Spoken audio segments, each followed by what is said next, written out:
2024 ലോക്സഭാ തെരഞ്ഞെടുപ്പിൽ വലിയ തിരിച്ചടി നേരിട്ടതിന് ശേഷം, അതായത് തങ്ങളുടെ പക്കലുള്ള ഫിക്സഡ് ഡെപ്പോസിറ്റ് ആയിരുന്ന വോട്ടുകളടക്കം ഒഴുകിപ്പോയതിന് ശേഷം CPMൽ വലിയ ചർച്ചകൾ നടത്തുകയാണ്. തെറ്റിതിരുത്താനുള്ള ചർച്ചകൾ നടന്നുകൊണ്ടിരിക്കുകയാണ്.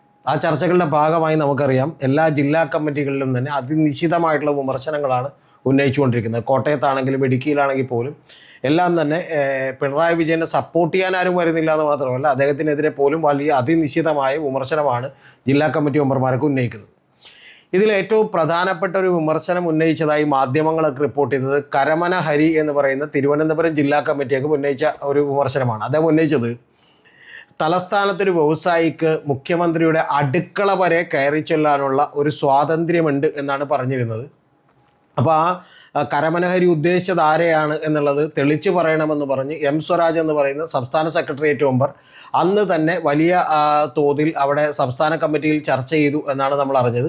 ഇത് വലിയ തോതിലുള്ള രൂക്ഷമായ വാക്ക് പ്രയോഗങ്ങൾക്കും അങ്ങോട്ടും ഇങ്ങോട്ടുള്ള വാഗ്വാദങ്ങൾക്കൊക്കെ ഇടയാക്കി എന്നാണ് പറഞ്ഞത്.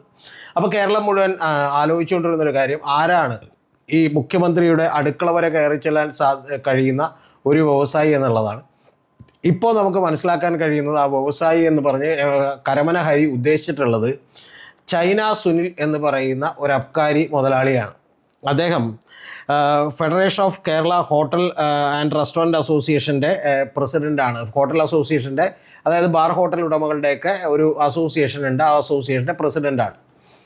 ആ പ്രസിഡൻ്റായിട്ടുള്ള അദ്ദേഹം നമുക്കറിയാം, കഴിഞ്ഞ തവണ തന്നെ ഗവൺമെൻറ് രക്ഷക്കെത്തിയിരുന്നു എന്ന് നമുക്കറിയാം. അത് ഈ അസോസിയേഷൻ പ്രസിഡൻറ്റ് സുനിലാണെങ്കിൽ, അതായത് ചൈന സുനിൽ എന്നറിയപ്പെടുന്ന V സുനിൽകുമാർ ആണെങ്കിൽ, ഇദ്ദേഹത്തിൻ്റെ വൈസ് പ്രസിഡൻറ്റും അതുപോലെ ഇടുക്കി ജില്ലാ പ്രസിഡൻറ്റുമായിരുന്ന അനിമോൻ എന്ന് പറയുന്ന ഒരു അബ്കാരി മുതലാളിയുണ്ട്. അദ്ദേഹം തൊടുപുഴയിൽ ബാറുകളൊക്കെയുള്ള ഒരു അബ്കാരി മുതലാളിയാണ്. നീരാളി ഫിഷറീസ് എന്ന് പറഞ്ഞൊരു ഫിഷ് വിൽക്കുന്ന ഒരു കടയൊക്കെ തന്നെയുണ്ട്. വളരെ ചെറിയ തോതിൽ നിന്ന് വളർന്നു വന്നിട്ടുള്ള ഒരാളാണ്.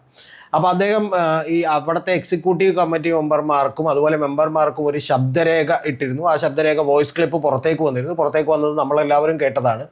അതിൽ പറഞ്ഞിരുന്നൊരു കാര്യം എന്ന് പറഞ്ഞാൽ, അനിമോൻ പറയുന്നത്, നമ്മൾ സർക്കാരിൽ ഒരു പണം കൊടുക്കണം, പണം കൊടുത്താൽ സർക്കാർ ചില തരത്തിലുള്ള സഹായങ്ങൾ നമുക്ക് ചെയ്തു തരും എന്ന് പറഞ്ഞാൽ യഥാർത്ഥമായി കൃത്യമായത് വലിയ വിവാദമായിരുന്നു. കൈക്കൂലി കൊടുക്കാൻ ഗവൺമെൻറ്റിലേക്ക് നമ്മുടെ സർക്കാരിന് കൈക്കൂലി കൊടുക്കാൻ വേണ്ടി അംഗങ്ങളിൽ നിന്ന് പണം പിരിക്കുന്നു എന്നുള്ള നിലയിൽ വലിയ വിവാദമായി. ഏതാണ്ട് 2.5 ലക്ഷം രൂപയോളം ഓരോരുത്തരും നിങ്ങൾ നിർബന്ധമായും തരണം, അതാകെ ഒരു ആൾ മാത്രമേ തന്നിട്ടുള്ളൂ എന്ന് പറഞ്ഞാണ് അനിമോൻ ഒരു വോയിസ് ക്ലിപ്പ് ഇട്ടത്. അത് അവരുടെ വാട്സപ്പ് ഗ്രൂപ്പിലേക്ക് ഇട്ടതാണ്. അപ്പോൾ നല്ലവരായ ഏതോ ബാർ ഹോട്ടലുകാർ പുറത്തേക്ക് ചോർത്തി കൊടുക്കുകയും അത് മാധ്യമങ്ങളിൽ വലിയ വാർത്തയാവുകയും ചെയ്തു. അപ്പോൾ വാർത്തയായതിന് ശേഷം നമുക്ക് ഓർമ്മയുണ്ടാവും, ഈ സുനിൽകുമാർ എന്ന് പറയുന്ന നമ്മുടെ ബാർ ഹോട്ടൽ ഉടമകളുടെ അസോസിയേഷൻ്റെ പ്രസിഡൻ്റായിട്ടുള്ള സുനിൽകുമാർ വന്ന് ഗവൺമെൻറ്റിനെ രക്ഷിച്ചെടുത്തു. ഗവൺമെൻറ് അങ്ങനെ ഒരു തരത്തിലും കൈക്കൂലി കൊടുക്കാൻ നമ്മൾ ആലോചിച്ചിട്ടില്ല. നമ്മളൊരു ബിൽഡിംഗ് മേടിക്കുന്നതിന് വേണ്ടി ഒരു 5,60,00,000 രൂപ ആവശ്യമുണ്ടായിരുന്നു. അപ്പോൾ ഇതിൽ യൂണിയനിൽ തന്നെ ഏതാണ്ട് 450ഓളം വരുന്ന അംഗങ്ങളുണ്ട്, 650ഓളം അംഗങ്ങളുണ്ട്. അതിൽ 450 അംഗങ്ങൾ 1 ലക്ഷം രൂപ വെച്ച് കളക്ട് ചെയ്തു. ആ കളക്ട് ചെയ്തപ്പോൾ അതിൽ 4.5 കോടി വന്നു. പിന്നെ ബാക്കിയുള്ള എക്സിക്യൂട്ടീവ് കമ്മിറ്റി മെമ്പർമാരോട് എല്ലാവരോടും ഞങ്ങൾ 2.5 ലക്ഷം രൂപ ഇടാൻ പറഞ്ഞതാണ് എന്ന് അദ്ദേഹം പറഞ്ഞിരുന്നു. അപ്പോൾ അങ്ങനെ അദ്ദേഹം പറഞ്ഞുകൊണ്ടാണ് ഗവൺമെൻറ്റിനെ രക്ഷിച്ചെടുത്തത്. നിങ്ങളൊന്ന് ആലോചിക്കണം, ഗവൺമെൻറ് ഇതിൽ ആലോചിച്ചുകൊണ്ടിരുന്നൊരു കാര്യം, അതായത് എക്സൈസ് ഡിപ്പാർട്ട്മെൻറ്റ് ആലോചിച്ചിരുന്നൊരു കാര്യം, ബാറുകളുടെ സമയം നീട്ടിക്കൊടുക്കാനാണ്. അതായത് ഈ പറയുന്ന ബാർ ഹോട്ടൽ ഉടമകളെല്ലാം കൂടി ഒരു വലിയ പണപ്പിരിവ് നടത്തി. ആ പണപ്പിരിവ് സാധാരണ ഗവൺമെൻറ് ഭരിക്കുന്ന പാർട്ടികൾക്ക് കൊടുക്കാറുണ്ട്. അങ്ങനെ കൊടുത്തിട്ട് മറ്റു പാർട്ടികൾക്കൊക്കെ കൊടുത്തിട്ടുണ്ട്. അതിൻ്റെ കണക്കിലേക്ക് ഞാൻ വരാം. അതിനു മുമ്പ് ഈ CPMന് കൊടുക്കാനും, ആ കൊടുത്തതിൻ്റെ ഒരു ഉപകാരമെന്ന് പറയുന്നത് ഇതിൻ്റെ ടൈം നീട്ടിക്കൊടുക്കും. അതായത് ഇപ്പോൾ 10 മണിക്ക് അടക്കണമെങ്കിൽ 11 മണിക്ക് അടക്കണമെങ്കിൽ അത് വേണമെങ്കിൽ ഒരു 1-2 മണിക്കൂർ നീട്ടിക്കൊടുത്താൽ തന്നെ നമുക്കറിയാം വലിയ തോതിലുള്ള ബിസിനസ് കൂടും.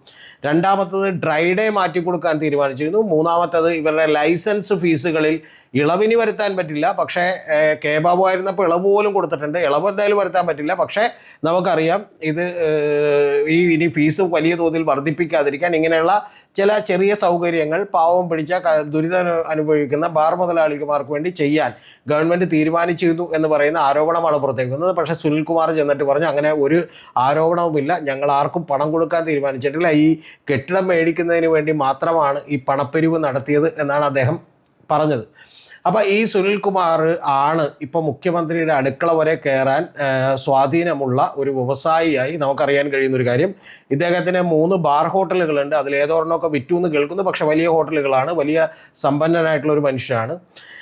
ഇദ്ദേഹം മേട്ടുക്കട എന്ന് പറയുന്ന ഒരു സ്ഥലത്ത് ഒരു ബ്രാഞ്ച് കമ്മിറ്റി മെമ്പറായി നേരത്തെ വർക്ക് ചെയ്തിരുന്നു പാർട്ടിയിൽ എന്നാണ് അറിയുന്നത്. പാർട്ടി ജില്ലാ കമ്മിറ്റി ഓഫീസൊക്കെ ഇരിക്കുന്ന ഏരിയയാണ്. അപ്പോൾ അവിടെ അദ്ദേഹത്തിന് വലിയ സ്വാധീനം ഈ പാർട്ടിക്കുള്ളിലുണ്ട്, പാർട്ടി നേതാക്കന്മാരുടെ അടുത്തുമുണ്ട്. ഇദ്ദേഹം പാർട്ടി തന്നെ അനുവദിച്ചു കൊടുത്തിട്ടുള്ള ഒളിമ്പിക്സ് അസോസിയേഷൻ്റെ സംസ്ഥാന പ്രസിഡൻ്റ് ആയിരുന്നു. അപ്പോൾ അത്തരത്തിലുള്ള സ്വാധീനങ്ങളുള്ള വലിയ നേതാവാണ്. ഇതിനു മുൻപും ഇദ്ദേഹം ചില ഇതുപോലെ പലരെയും രക്ഷിച്ചെടുത്തിട്ടുണ്ട്. ഇപ്പോൾ ഉദാഹരണത്തിന് KM മാണിയുടെ ഒരു അഴിമതി കോഴ കേസ് നമുക്കെല്ലാവർക്കും അറിയാം. കോഴമാണി എന്നാണ് CPM-കാർ വിളിച്ചിരുന്നത്, അവരിപ്പോൾ മാറ്റി വിളിച്ചു. ആ കോഴ കേസിൽ തന്നെ KM മാണിക്ക് അങ്ങനെ ഞങ്ങൾ പണം കൊടുത്തിട്ടില്ല എന്ന് പറഞ്ഞ്, പണം കൊടുത്തു എന്ന് മറ്റു ചില ആളുകൾ പുറത്ത് പറയുകയും പണം കൊടുത്തിട്ടില്ല എന്ന് പറഞ്ഞ് ഈ അസോസിയേഷൻ്റെ സംസ്ഥാന പ്രസിഡൻ്റായിട്ടുള്ള സുനിൽകുമാർ ചെന്ന് മൊഴി കൊടുക്കുകയും ചെയ്തു. അങ്ങനെ അദ്ദേഹത്തെയും രക്ഷിച്ചെടുത്തു എന്നാണ് നമുക്കറിയാൻ കഴിയുന്നത്. അല്ലെങ്കിൽ രക്ഷിക്കാൻ കഴിയുന്ന ഒരു സഹായം അദ്ദേഹം ചെയ്തു. ഇതിനിടയ്ക്ക് അദ്ദേഹം ബിജു രമേശുമായി വലിയ തർക്കത്തിലേർപ്പെട്ടു. ഈ ബിജു രമേശുമായി തർക്കത്തിലേർപ്പെട്ടു എന്നറിയുന്നതിന് മുമ്പ് നമുക്ക് അദ്ദേഹത്തിൻ്റെ ഒരു ബാക്ക്ഗ്രൗണ്ടുകളൊന്നും നോക്കാം. ഇദ്ദേഹം ഒരു സാധാരണ ഒരു 1978 10th കഴിഞ്ഞ് പഠിക്കുന്ന സമയത്ത് ഇദ്ദേഹം SFI-കാരനായിരുന്നു, പാർട്ടിക്കാരനായിരുന്നു. അതിനുശേഷം അദ്ദേഹം രമേശൻ കോൺട്രാക്ടറുടെ ശിഷ്യനായിരുന്നു. രമേശൻ കോൺട്രാക്ടർ എന്ന് പറയുന്നത് ഈ ബിജു രമേശിൻ്റെ ഫാദറാണ്. ബിജു രമേശിൻ്റെ ഫാദർ രമേശൻ കോൺട്രാക്ടർ എന്ന് പറഞ്ഞാൽ വലിയ മദ്യവ്യവസായി ആയിരുന്നു, അദ്ദേഹത്തിൻ്റെ ശിഷ്യനായിരുന്നു. അപ്പോൾ രമേശൻ കോൺട്രാക്ടറും മണിച്ചനുമായിട്ടൊക്കെ ചില തർക്കങ്ങളുണ്ടായിരുന്നുവെന്നും ആ തർക്കങ്ങളിൽ ചില സഹായങ്ങൾ ഈ പറയുന്ന സുനിൽ കുമാർ എന്ന് പറയുന്ന ചൈന സുനിൽ രമേശൻ കോൺട്രാക്ടർക്ക് ചെയ്തു കൊടുത്തു എന്നുമൊക്കെയാണ് ആളുകൾ ആരോപിക്കുന്നത്.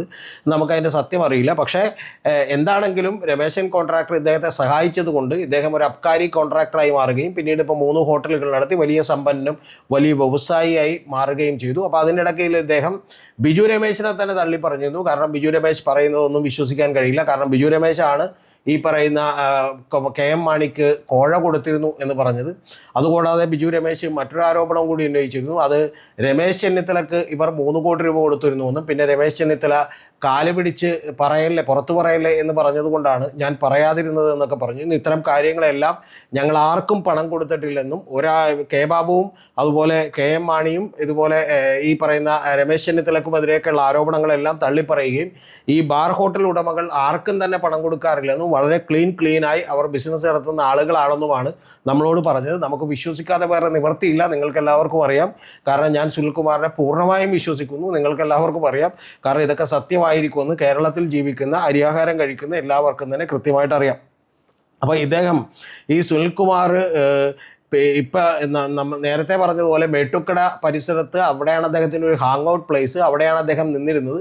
അപ്പോൾ പാർട്ടിക്കുള്ളിൽ വലിയ സ്വാധീനമുണ്ടായിരുന്നു. ഇനി ഇദ്ദേഹത്തിനെതിരെ ആരോപണം ഉന്നയിച്ചിട്ടുള്ള കരമന ഹരി, അദ്ദേഹത്തിനെതിരെയും ചില ആരോപണങ്ങൾ അണിയറയിൽ ഒരുങ്ങുന്നു എന്നാണ് നമ്മൾ മനസ്സിലാക്കേണ്ടത്. അദ്ദേഹത്തിന് ഈ കരമന ഹരിക്ക് ഇത് പാർട്ടിയെ നന്നാക്കാനുള്ള ഉദ്ദേശം കൊണ്ടൊന്നുമല്ല ഈ ആരോപണം ഉന്നയിച്ചത് എന്നാണ് മറുഭാഗത്തിന് പറയാനുള്ളത്.